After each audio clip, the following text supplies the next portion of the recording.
there, welcome back to my channel. My name is Diane, but you can just call me D. In today's video, we're gonna be going over the goals I had for 2023, where I'm at with them. Is there anything that is gonna change? Do I have any reflections so far on the year? So I had a video that I posted at the beginning of this year where I went over the 2022 reading. How did it go in comparison to previous years as well? And where was I with reading? What were my plans for 2023? And also in general, channel goals. In this video, I want to take a look at what were my intentions starting 2023 with the channel and my reading journey, and then we'll go from there. Maybe make new goals, maybe rearrange them a little bit, or maybe just continue some of them. I was able to read 16 books. Wait, why did I put books read in 2023?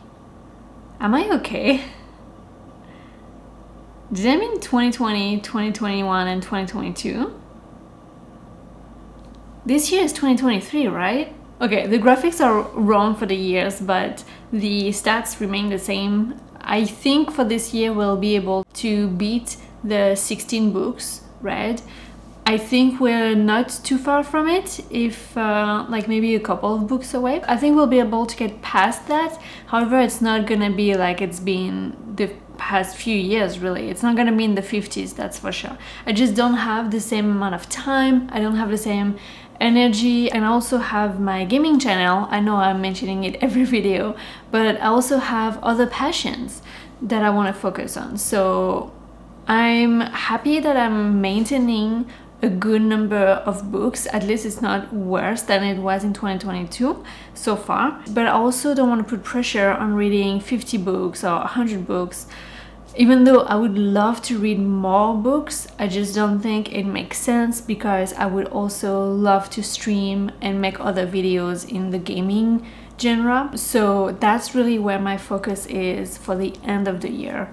But we'll talk more about that. Reading physically in terms of actually holding a book, because, you know, I could be reading physically, technically on my e-reader, but I think just turning the page and this whole like act of having the book in your hands and just feeling the paper and all that, I don't think you can really replace that feeling. It's 25% of my enjoyment of reading. So definitely I'm keeping that in 2023. I just want to have physical books and read them that way. Reading physically is still my main priority. That's still the main way that I prefer to digest books, and I just found that's where I enjoy the experience of reading more. However, I've been also using my ebook reader, and it's great. Honestly, it's great. You just can't beat the convenience that this gives you, you know, at night when you have low light, on high brightness days, outside, inside. Like, this is great for sure. So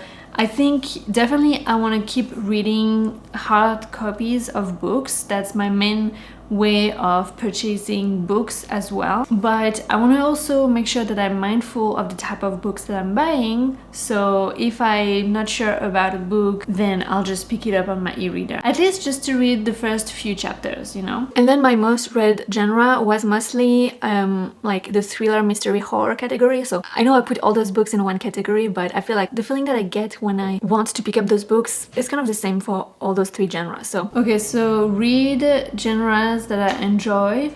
I definitely think I've done that this year. However, I wanted also to try out some specific subgenres. So for example, I wanted to try out romance, sci-fi, and maybe I went a little bit too intense with that, and I didn't read enough other books that I like I was mentioning mysteries and thrillers. But I'm getting back into that. I have a vlog coming up after this video. Actually, that's gonna be the next video, I think, where I'm reading some horror books. I'm enjoying doing that. So I think I've been doing okay. I haven't been doing fantastic with that, but I've been doing okay because those also were on my TBR physically, and you know, you can't have it all. And I think I want to up fantasy a little bit just by reading, well, the ones that are my TBR, but also I like to read more adult fantasies, just get immersed into a big book and that world again. So I think it's gonna be a bit of a difficult one for me. Okay, for this one, read adult fantasy.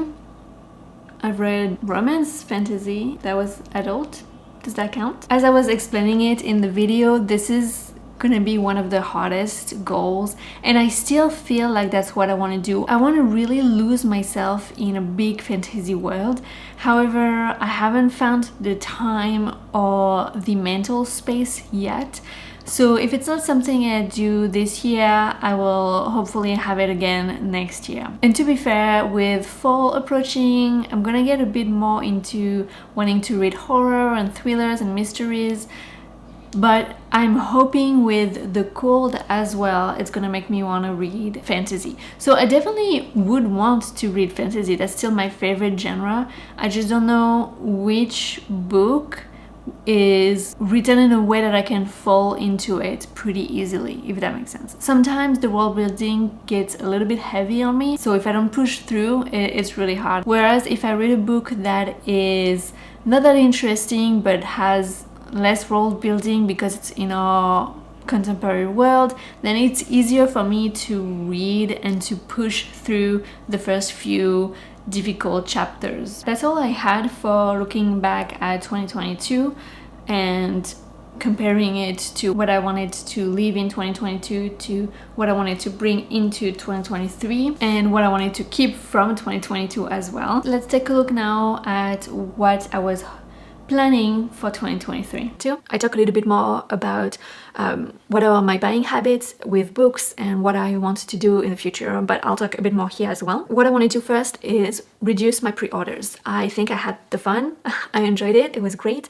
But I think I've learned that for some authors, I'm not saying all, like there's some books I'm super excited about and I just want to buy them. But then there are other books that I'm excited about, but maybe it's worth waiting a little bit for some reviews to come in, or just closer to the time to see if I'm in the mood for that book at that specific time, or just wait until I am in the mood. So I think I'm gonna reduce that number of pre-orders a little bit. Yeah, prime example, this book. Okay, granted, it wasn't a pre-order or a new release, but I did buy it because I was really excited for it, without really reading too much into it or maybe trying a chapter. And I could have, because this is a re-release. And I bought this book for about $40. Like, do you see how thin this is? I did reduce definitely quite a lot actually. I think I only pre-ordered 2 books this year and I haven't received them yet, which I'm really happy about. I think I was really focusing this year on reading what was on my shelves. I don't know if the books I have on my shelf currently though are super exciting for me to read, so maybe the end of the year is gonna change a little bit and I'm gonna pre-order or buy more books, we'll see. And then I want to continue to buy only what I'm really excited about, and that's something I think I really did this year, is buy books that I'm really excited about. So when I look at my shelf, I'm literally excited about all of them. Yeah, so for this one, buy what I'm excited for. Yes, I still think I maintained that goal. I bought episode 13, I bought the very long title romance fantasy something something, The Serpent of the Wings of Night. I bought this one, which I made a vlog for it, and it was fun to do, even though that wasn't my favorite. That might have been it, but it was definitely way less, and it was definitely for books I was hyped about and excited to read. For example, episode 13, I'm gonna do a Halloween vlog for it. The romance fantasy book, I've already read it, I've done a vlog for it. So far so good. And then in terms of the spending amount, I'm fine with how much I spent. I think this is a very reasonable amount for my finances. You know, I'm a big nerd. I track everything. I have like sinking funds and things like that, and so I definitely want to continue putting money aside each paycheck for books that I may buy in the future. That way, when I want to buy a lot of books or just one book, I know I have the money, I have the cushion for it. So yeah, I think I'm satisfied with that. I don't want to go above that for sure, because I think there's other passions and hobbies that I want to explore. So I think I'll maintain it at that level. I think it's good. Even though this isn't necessarily a written goal, but for sure maintaining, I think I was around like $500 last year. Maintaining that has been super easy. I haven't bought any books, like I said. So I'm guessing maybe every other year I'm gonna be spending quite a lot building a TBR, and then the next year I'm gonna spend that year reading the books I've purchased.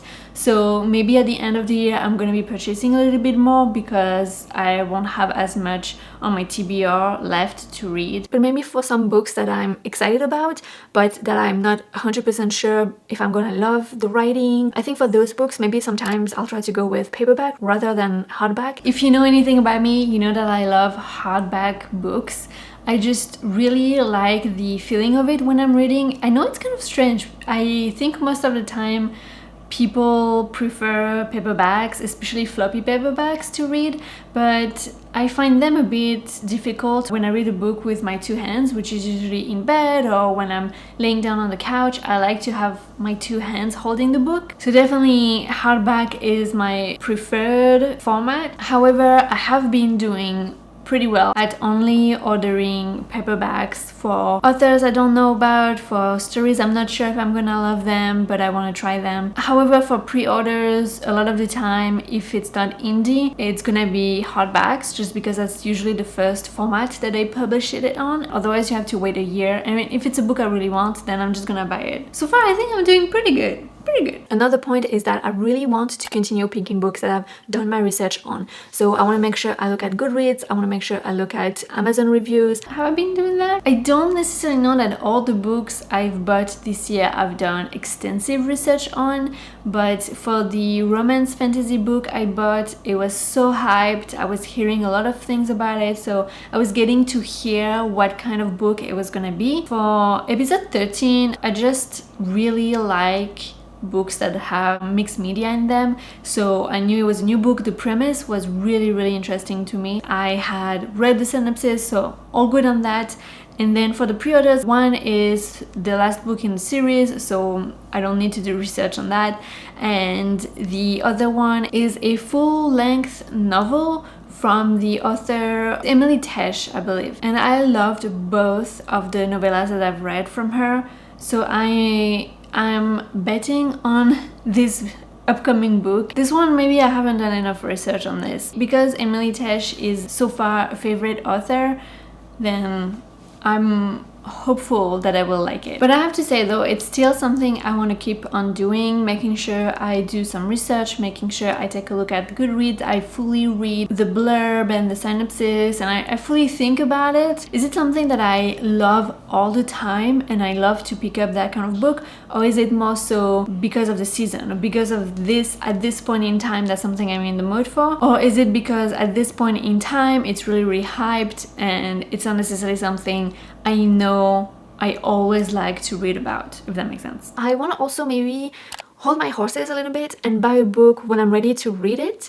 Sometimes, I'm not saying it's going to be that all the time, but maybe for some books, maybe just wait a little bit, because I think there are books that I buy that, you know, it takes me a while to get to them, and then when I get to them, I just know from like the first couple of chapters that that's not gonna be for me, and unfortunately I feel like I have to finish it instead of DNFing it. Yeah, so that's clearly what is happening with Little Eve. It's a book I have soft DNF it, but I really want to finish it because I spent so much money on it and I cannot return it. Waiting before I buy is super important to me nowadays because I'm only reading so much. So I want to be extra selective of the books I'm putting on my TBR, and I want to make sure that I have different kind of genres, but at the same time that I have the type of stories that I like to read. A good thing for me is to add them all on my wish list on Amazon. I have a wish list for every year, and if I'm unsure about them, if I've never read the author, if the genre is not something I'm super comfortable with, if it's indie, then I would prefer being able to maybe read a bit of a sampler before buying it, keeping in mind those criteria where I would think it's better for me to wait, look at reviews, and see if I can feel like this would be a good book for me. I do like also doing that where I read a book, I buy a book, I read a book, I buy a book, or something like that. I think I'm also gonna continue doing that. I haven't stuck to it that much. I read like over 14 books so far this year, and I definitely did not buy 14 books. Sometimes I do get the itch where I finish a book, I just want to read another book and I just want to buy it. So I think that's still a good way of thinking of my TBR, is that if I get my TBR down, then I feel more comfortable putting some more on it, if that makes sense. And I think a lot of people on BookTube have been feeling that way lately, where their TBRs is so big that they really feel like they want to read those books before adding more to their collection. And I actually have been really liking people that have been doing those reading down my TBR, just making a vlog out of it. I find it really cool. In terms of my BookTube goals, so for this channel, I want to make sure that I continue to post consistently. Honestly, it's the editing that gets me a little bit. I am a perfectionist and it does take me time to edit. I do say here that I want to continue posting 4 times a month. I was doing pretty good until February, where I got really sick for weeks, and then in March I just couldn't read, and so it really put me in a reading slump and then in a creative slump. It just felt really difficult to get back to a point where I could film and edit and do everything that's behind it every month. But I think I was really working on myself and my mindset, and just realizing that things in my life that take priority are not things that make me happy and fulfilled, and I just had to change that a little bit. I just had to make sure that work wasn't the main focus, and I'm still working on it. Honestly guys, this is probably a lifetime sort of goal, to always maintain your well-being. Really, it's an effort. It's not easy, but I've been doing it. I have I think been pretty good at uploading 4 times a month. Sometimes maybe a video here and there is gonna be uploaded a bit later, and it really is because of editing. I do take a while, and it's gonna get better with time. I know it is. It's already getting a bit better for me to just make a video quickly and have it done, even if it's a last minute video like this one is gonna be.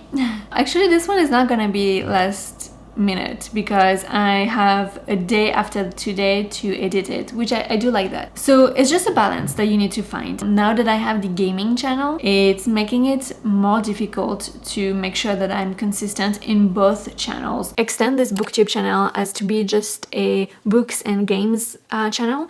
I also want to start streaming on Twitch. I really enjoy the gaming community and the streaming aspect, so I definitely think I'm gonna get more into streaming games. I've already uploaded a few live streams that I've done on YouTube, but I think I also want to try my hand at Twitch. We'll see how it goes. You know, I might just get bored of it and come back to it later, or I might not start it for a while. We'll see. Alright, and the last plan that I have for 2023 is to host a book club or buddy read. I'm gonna call it Just Read It book club or buddy read. Okay, so I am back again because the end of my video, actually the last 15 minutes of my video lost the sound. I don't really know what happened. We're back here for me to just close out the video. It also meant that my editing was delayed a little bit, so the posting is delayed. Anyway, we'll get it posted. I'm just gonna do a bit of a rapid fire for the next few points that I had. Next point I had was books and games content, and I wanted to be able to do more of that. And I've definitely done so far. I have 2 channels now. I think when I was thinking of doing more content, I wanted to do it on one channel, but I think it makes more sense to just separate the 2. Different communities, so it just makes more sense for me to separate the 2. I've been doing that, so I'm really happy. I'm really excited about it. I'm really loving the gaming channel as well, In the booktube channel, I'm having a lot of fun making videos, which is all that matters. And the next point was just to stream on YouTube or on Twitch. So I do have a Twitch account. I am planning to stream there at some point. However, I've been focusing on streaming consistently every Saturdays at 8 a.m. EST on my gaming channel on YouTube, because I'm very familiar with YouTube and I do prefer it in a way. However, Twitch has more access to tools for the community to be able to engage more with people. So that's just something that I'm hoping that YouTube is working on as well. So for now, I'm staying on YouTube to grow my community a little bit, to just get better in terms of skills, in terms of gameplay, in terms of recording and all that. Just get a better sense of what my time is and should be, and my schedule should be like. And yeah, like I said, just grow a community and later on be able to do some streams on Twitch. The only thing is that I have a lot of ideas of things I want to do for the community and all that, but I just need to grow that a little bit more and also figure it out and learn a lot of things. There's a lot of things that I need to review, take a look at. So Twitch is not as easy as just pressing a button. Not to say that YouTube is, but because there's less tools, there's less moderation as well, which honestly not that great, but that means that there's less to be learning at the moment. So yes on those. All right, that's it. Thanks for sticking around. I hope you enjoyed this video. I hope you enjoyed taking a look back at the goals I had for the beginning of the year, where I'm at with them, what I'm foreseeing is gonna happen for the end of the year. I had a lot of fun reviewing them and also put into perspective where I come from and, you know, just be proud of what I've done, what I've achieved. So thank you so much for watching. If you enjoyed this video, make sure to give it a thumbs up. If you want to see more videos like this, make sure to subscribe. I'll also link my stat video up above if you want it. Have a great day. Bye.